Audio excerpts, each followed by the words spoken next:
Tumanggap ka ng pulubi, dalian mo. Bakit naman, ma? Yung mayayaman ko mga kaibigan pupunta dito sa bahay. Kunwari, mamamalimos ka, ha? Ay, basic na lang sa akin yan, ma. O, alam mo na yung gagawin, ha? Baka tatanga-tanga ka dyan. Dapat di ka nila makilala. A few moments later. Grabe mga Mari, ang yayaman nyo na. Ay naku Mari, oo nga. Ay bumili nga pala ako ng bahay sa Baguio. Para nang bawasan yung pera ko, napakarami na kasi. Ayun lang. Ay Mars, nagpapatayo pala ako ng mansion sa Alabang. Mansion? Naku mansion, walang walay sa pinapagawa kong subdivision sa Cavite. My God, worth of 25 million. 25 million. Para may ganito ka bang bag? 25 million to. Maya ka sa pinagsasabi mo dyan.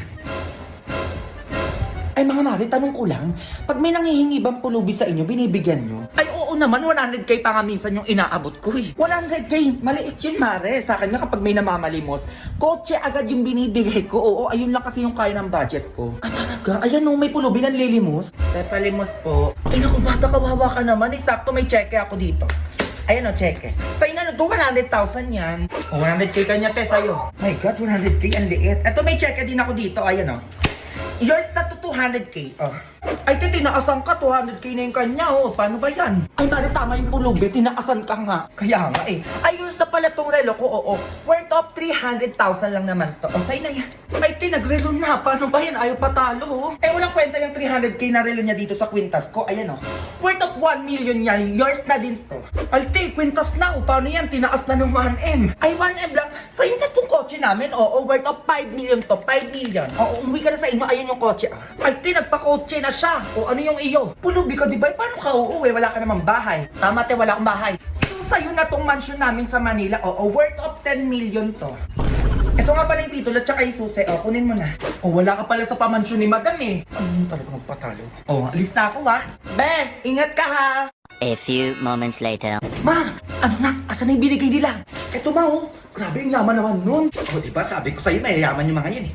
O, lipat na tayo ng bahay. Ay, sakto yung kotse ma. Ayun, nakanda, naaandar na lang. Ay, grabe, ang ganda ng kotse natin. iPhone 13 ko dyan, ma. Kahit iPhone 15 pa yan, go. Working on a Grammy, meanwhile, pussy popping with your man in Miami.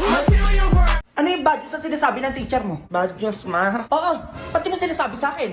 Ha? Subong matamaan ka? Ano kasi yun, ma? Bagsak ako sa English. Bagsak? Sko, Junjun. Anong grade mo dyan? 74, ma. 74? Diyos ko, grabe pasang-awa naman yan, Junjun. O, alam mo kung bakit ka bagsak? Ha? Nagigigilak sa'yo. Kasi makulit ka. Puro ka laro. Ma. Aka na yung cellphone mo, nagigigilak sa'yo. Oh, tatawagan ko yung teacher mo, maghintay ka. Wag na. Sak na naman si Junjun. Hello, ma'am. Yes po, napatawag po kayo. Ma'am, paano to? Yung anak ko kumukulit dito sa bahay. Kumukulit po? Eh, ano pong gagawin ko? Pwede pinapatawag ko kayo dito sa bahay, ma'am. Mag-uusap tayo kung bakit makulit yung anak ko. Ako ho, pinapatawag nyo? Ay, opo, ma'am, bakit? Kapag yung anak ko kumukulit yan sa school, pinapatawag nyo agad ako. O kaya ngayon, sumobra na yung kulit ng anak ko dito sa bahay namin, kayo naman po ang ipapatawag ko. Di ba? Para quits lang. Ganun po, nanay. Sige, anong oras po ako pupunta dyan? Kahit anong oras, ma, maghihintay ako sa inyo. Pumunta po kayo, ha? A few moments later. Magandang hapon po, mother. Hello, ma'am. Asa po kayo? Ito pala yung bahay niyo, no? Oh, paano ngayon to, ma'am? Kausapin niyo yung anak ko. Junjun, huwag ka lang kasi makulit. Pwede ka lang mapatawag sa school. Ano mo pati nanay mo, pinatawag ako dito sa bahay mo. Eh kasi ma'am, sinabi ko lang naman kay mama na bagsak ako sa English eh. Eh bagsak kasi ma'am. Anong dapat gawin doon? Ay, ganito na lang po nanay. Oo, ipapasa ko na lang po yung anak nyo. 80. 80? Ding ding dong, ding dong ding, dum dum.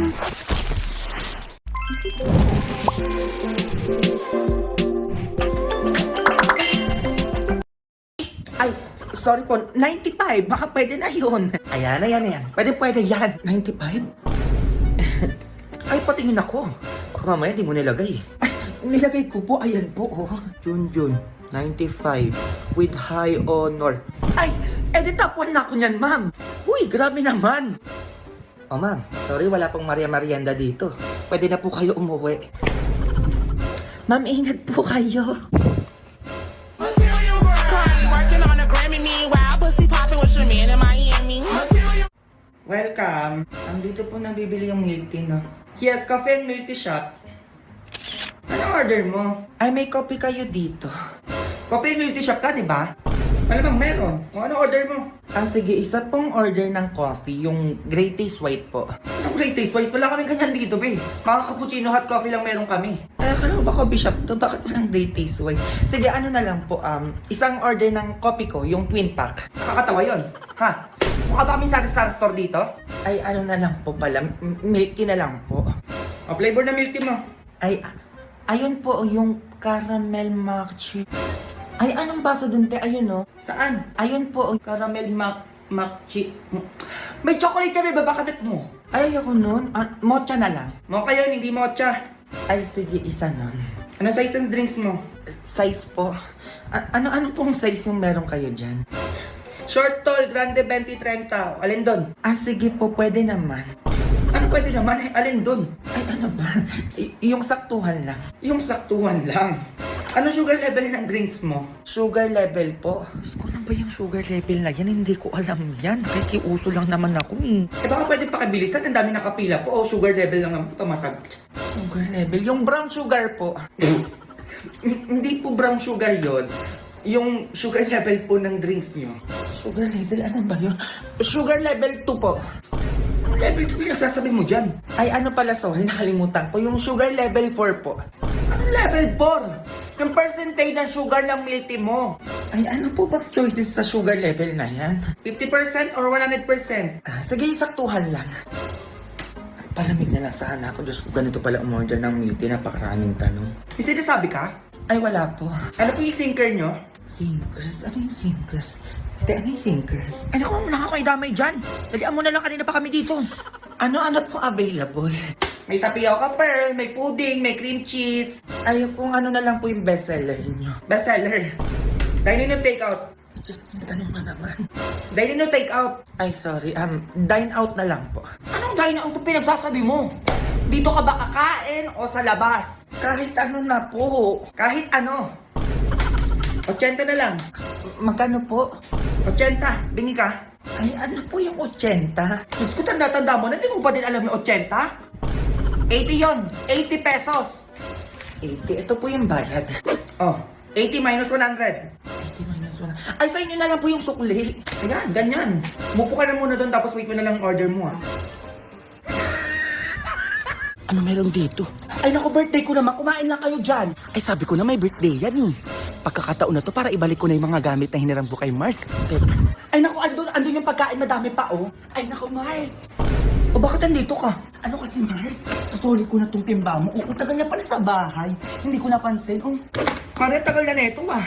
Mag-iisang taon na itong hiniram mo. Diyos ko, ngayong birthday mo pa talaga sinuli. Ay naku, Mars, ano ka ba? Wala yun. Sige na, salamat. Mars. Ano talaga tumigil na ito? Mars, walis mo na sa bahay pa pala. O, soli ko na din. Hindi halata papansin ka naman ata, Mars. Hindi naman, Mars. May gamit ka pa sa bahay namin. Teka, kunin ko ha. Naku, sige na, dali mo na lahat dito. Hindi yung pa isa-isa ka dyan. Mars, teka lang ha. Pansin talaga itong babaeng tutuwing may handaan dito. A few moments later. Mars! Diyos ko, yun na naman siya. O, ano na naman yun? Mars, di ba sa'yo itong plato? Wala akong ganyang plato, Mari. Kanino naman yan? Ay, naku, Mars, kanino kaya to? Ay, naku, lagyan mo na nga lang ng pansit at saka cake. Kung may Shanghai, lagyan mo na din. Para-paraan ka rin eh, no? Wala na akong handa dito, ubos na. Ubos na? Grabe ka naman. Ayun, ang dami nga sa lamesa nyo.